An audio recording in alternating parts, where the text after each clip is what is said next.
Elizabeth Warren with Chris Matthews. Chris? Thank you. Well, Elizabeth Warren, I think you won tonight. And there's no reason I do this. I've been watching these debates all my life. And I thought, just talk about this, because you only got a few minutes. I thought that you had a consistent, even relentless message of populism. Pure American populism. Going back to William Jennings Bryan, we in the country have got to bring down the power of the big shots economically, and we got to disperse that power among the people. This is why I'm running for president. Look, we have a country that works great for a thinner and thinner and thinner slice at the top. And this has been going on a long time. It started long before Donald Trump got here, but now it has really taken off.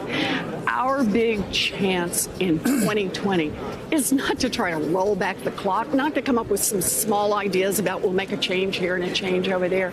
It's to make big systemic change, to take this corruption head on, to reset this economy and these politics and make it work for the people. We had lunch about a year and a half ago, and I think it was on the record, and I'll challenge that. I think it was. You made a point that you're a Democrat. Yeah. You're not a socialist, but you want to do something with the market to make it better. Yeah. Succinctly, what separates you from Bernie Sanders in the sense of you're both talking, you should use a word, by the way, used to use in the 60s, kind of scared me, structural change. Yeah. That's very ideological. So what do you mean by it? No, it's real. It says, look, right now we've got a political problem, and that is money makes its way felt in every decision in Washington.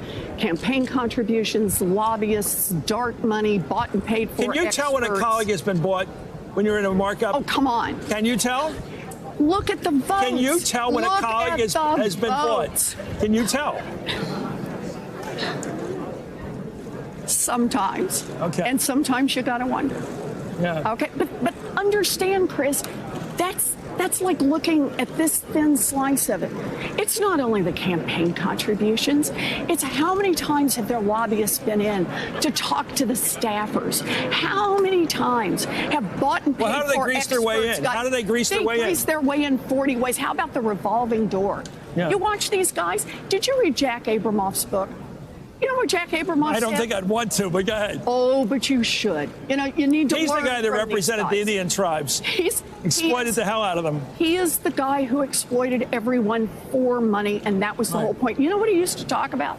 He used to talk about how he would say to young staffers, you know, when you're through being a staffer, come over to our shop because we really think you have promise. And he would say at that point, he no longer had to stay after him. They would. I know how this works. So look, they come around with their tans and their expensive suits, and they talk to the staffers about all the vacations they've been on and the golf clubs they're in, and they say, if you work with me from the inside, I may give you a job later. You know how it works. So here's the deal. I have the biggest anti-corruption plan since Watergate. Here's the bad news. We need the biggest anti-corruption plan since Watergate, but we can attack this head on. And if we do, everything else we need to work on in the economy, in climate change, on guns, we'll have You're on a roll, Senator, and I was watching you all night on a roll. So just hold for 1 second. Brian, back to you then. I think we're going back to the Senator. Okay, we just have to air a piece of business. We're going to be away for approximately 60 seconds, and we're going to come back with more from Senator Warren.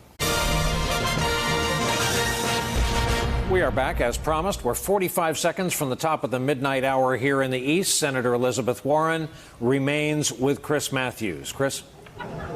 We had Donnie Deutsch on, a real New Yorker, a big money guy in New York. I think he knows a lot of rich people, but that's fair enough. He says you'd get killed across the country, and I don't know whether he's speaking for that bubble against another bubble, but what's the reality of when you put your head together, you're not doing this just to win the nomination, right? No, I don't think so. So when you look ahead, and I'm sure when you go to bed at night, you're thinking, when it comes down to it, I got to beat this guy in the room. Yeah. Trump in the room, right? What's that going to be like? So it's Trump in the room. Look, he's a bully. And first thing school teachers learn is you never let bullies get away with it. You just have to stay. But here's the deal. You can't make this all about Donald Trump. He's an old show that people are getting tired of. He'll be there in your face. I get it. But the truth is we have got to get out there. I'm going to be out there to talk about our affirmative vision. You know what people want to hear about? They want to hear about student loan debt. They want to hear about universal child care. They want to hear how I've got a plan for 1.2 million new manufacturing jobs across this country. They want to hear about how you really are going to break up those tech giants and big ag and the big banks, the guys who are just controlling. You're taking on Jeff Bezos and those people. Okay, let's bring in Lawrence O'Donnell. He's been waiting to talk to you. Senator Talk Warren, to the Senator, Lawrence. Senator Warren, there was some discussions about what to do with the tax code at the highest end. There were some references to some of the proposals you've made, but the question didn't go directly to you. What about your wealth tax? And if you're putting a wealth tax over $50 million, what would be the top income tax rate and the top income tax bracket that would accompany that? So let's start with that wealth tax. So here's my proposal. It says that anyone who's got a fortune above $50 million, they're good on their first $50 million, but the $50 millionth and first dollar, they got to pitch in 2 cents, and 2 cents on every dollar after that. That is the top 1/10 of 1%. Now, take a deep breath and let me tell you what we can do with 2 cents. Universal child care for every baby age 0 to 5. Universal pre-K for every 3-year-old and 4-year-old in this country. Raise the wages of every child care worker and preschool teacher to the professional levels they deserve. Universal technical school, 2-year college and 4-year college for everybody who wants to give it a try. $50 billion into our historically black colleges and universities. Let's level the playing field and cancel student loan debt for about 95% of the kids who have student loan debt. That's what we can do with 2 cents. And the reason I want you to focus there for a minute is it tells you how broken this economy is. We keep focusing on income, and it matters. But what's happening is it's the accumulation of wealth, these giant fortunes that grow of themselves. They have their own money management teams that keep growing the wealth, so that 2 cents from those guys, think what that would mean and how it would begin to make structural change in this economy. And let me make just one more pitch.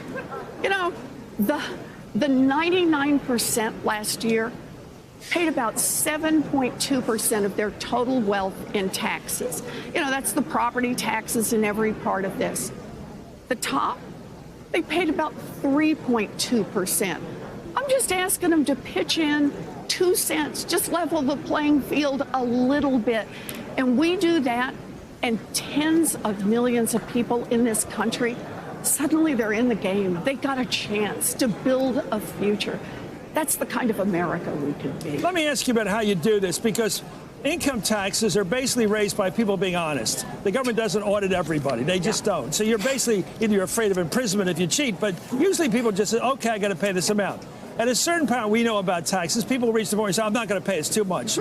How do you evaluate the cost of people's paintings, of their real estate, of the old antique cars? What government agency would be capable of even guesstimating the value of someone's wealth? Oh, come on. How would they do it? Oh, come on. So let's start out with the fact, unlike income tax, which is literally about hundreds of millions of people, tens of millions of people, what we're talking about with wealth tax is 75,000 families. That's it. That's the whole deal. Yeah. And the way the law is written is to say wherever it's held, any place. And who would go look for it?